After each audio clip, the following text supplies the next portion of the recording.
नमस्कार. स्वागत आहे आपलं कथाकुंज मराठी या आपल्या मराठी कथा चॅनलवर. मित्रमैत्रिणींनो, पितृपक्षात पितरांचे श्राद्ध करून अन्नदान केले जाते. या प्रसंगी नातेवाईक, मित्रमंडळी यांना सुद्धा आमंत्रित केले जाते. परंतु एरवी आवर्जून येणारी लोक श्राद्धाच्या जेवणासाठी येण्यास मात्र टाळाटाळ करताना दिसतात. या श्राद्धाच्या जेवणाविषयी लोकांमध्ये अनेक गैरसमज आहेत. आजच्या आपल्या कथेतून मी या विषयावर थोडा प्रकाश टाकण्याचा प्रयत्न करणार आहे.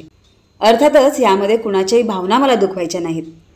श्राद्धाचे जेवण जेवावे का, या प्रश्नाच्या उत्तरासाठी आज आपण 2 पौराणिक कथांचा दाखला घेणार आहोत.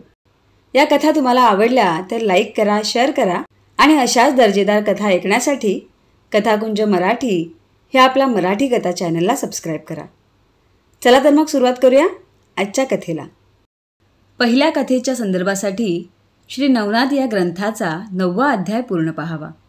बांगलादेशातील चंद्रगिरी गावातील सरस्वती दयाळपती ही मुलं होत नाही म्हणून पुत्रप्राप्तीसाठी मच्छिंद्रनाथ भस्म देतात.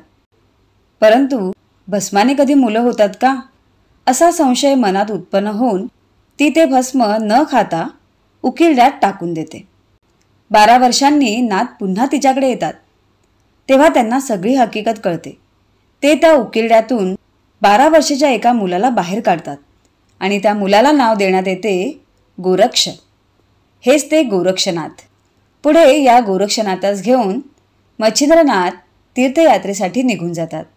जगन्नाथपुरीच्या दिशेने जात असताना भुकेने व्याकुळ झाल्यामुळे मध्येच कनकगिरी गावामध्ये ते थांबतात. गोरक्षनाथास झोळी देऊन त्यांना भिक्षेसाठी गावामध्ये पाठवतात.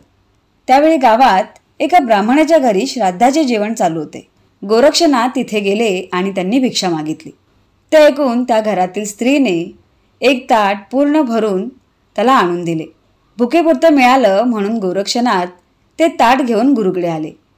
मच्छिंद्रनाथ पोटभर जेवले, पण त्यांना त्यातील वडा खूप आवडला. त्यांनी पुन्हा गोरक्षनाथांना तो वडा आणण्यासाठी पाठवले.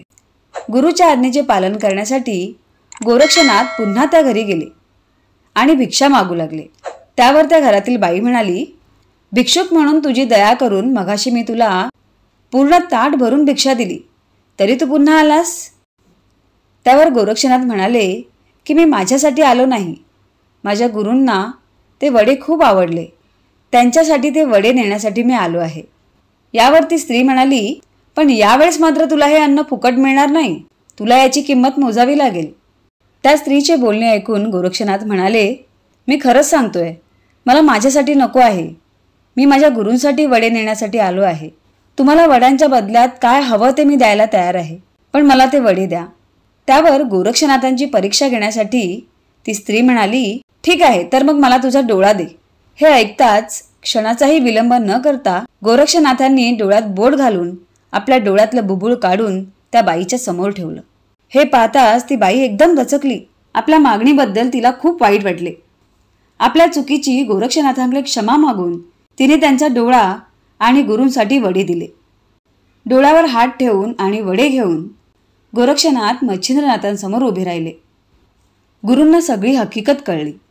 त्यांनी गोरक्षनाथांचा डोळा पुन्हा बसवला आणि नंतर दोघांनी समाधानपूर्वक भोजन केले. तर मित्रमैत्रिणींनो, आता सांगा, जेवण कशाचं होतं? श्राद्धाचं, बरोबर. कोणी खाल्लं? तर मच्छिंद्रनाथ आणि गोरक्षनाथ यांनी. कोण आहेत हे दोघे माहीत आहे का तुम्हाला? हे तर आपल्या सांप्रदायिक गुरु परंपरेतील मुख्य ज्यांनी हा संप्रदाय वाढवला त्यांनी श्राद्धाचं जेवण केलं. तेही एकदा नाही तर 2दा मागवून केलं. तर मग आपण कोण आहोत श्राद्धाचे जेवण नाकारणारे? म्हणूनच कोणीही श्राद्धाच्या जेवणाला वाईट न समजता प्रसाद म्हणून त्याचे ग्रहण केले पाहिजे. शेवटी ते अन्न आहे आणि अन्न हे पूर्ण ब्रह्म आहे. श्राद्धाचे जेवण जेवावे का, हा संभ्रम दूर करणारी दुसरी कथा आहे श्री दत्तगुरूंची. महालय अमावस्या म्हणजे सर्वपित्री अमावस्या. सन 1319 महालय अमावस्या, भाद्रपद अमावस्या, शुक्रवार, उत्तरा नक्षत्र, आंग्ल दिनांक 22 सप्टेंबर 1219. सिद्धांत प्रहर म्हणजे दत्तात्रेयांची मध्यान्ह भिक्षेची वेळ. पिठापुरात अप्पलराज शर्मा पितृकर्मपूजेत श्राद्धविधीत व्यस्त होते. इकडे स्वयंपाकघरात सुमती मातेकडून श्राद्ध भोजन स्वयंपाक जवळजवळ पूर्ण झाला होता. निमंत्रित 3 ब्राह्मण अतिथींची भोजनासाठी येण्याची वेळ जवळ आलेली होती. तेवढ्यात घराच्या दारात आवाज दणाणला. ओम भवती भिक्षाम देही. श्राद्धाच्या दिवशी पितृस्थानी व देवस्थानी निमंत्रित अतिथींचे भोजन झालेले नसता इतरांना अन्न देणं हे रूढीनियमांच्या विरुद्ध असते. पण काही दिवस अगोदरच सुमती मातेच्या वडिलांनी म्हणजे बापन्नाचार्यांनी झालेल्या दृष्टांतानुसार तिला सांगून ठेवले होते की बेटा, दत्त कोणत्याही रूपात भिक्षेला येतील, त्यांना विनमुख पाठवू नकोस. हे आठवून माता सुमती श्राद्धाच्या तयार स्वयंपाकातील पदार्थ भिक्षेत देण्यासाठी दारात आली. पाहते तर काय, समोर साक्षात अवधूत उभे. त्यांनी विचारले की माते, तुझी मनोकामना सांग.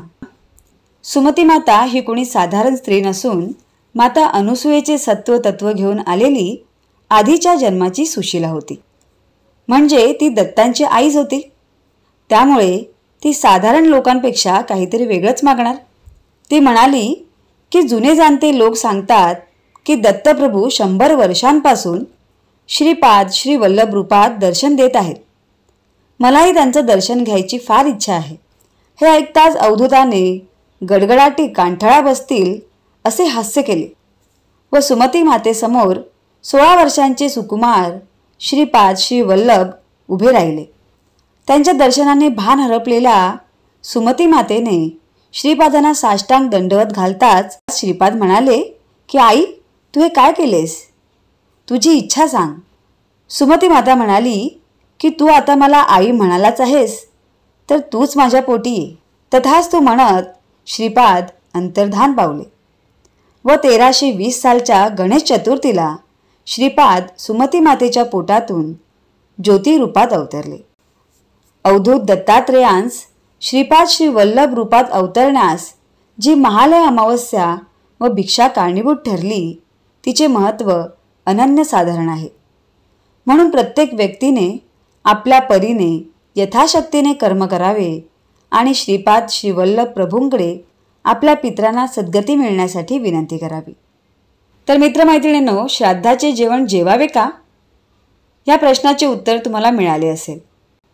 आणि शेवटी एवढंच सांगेन की हा प्रत्येकाच्या श्रद्धेचा विषय आहे, त्यामुळे तो आपल्या श्रद्धेनेच सोडवावा. धार्मिक विचारमंथन करायला लावणारी ही कथा तुम्हाला कशी वाटली ते कमेंट करून मला नक्की कळवा. तुमच्या कमेंट वाचायला आणि प्रश्नांना उत्तर द्यायला मला खूप आवडेल. पुन्हा भेटूच अशाच एका सुंदर दर्जेदार कथेसह. तोपर्यंत धन्यवाद.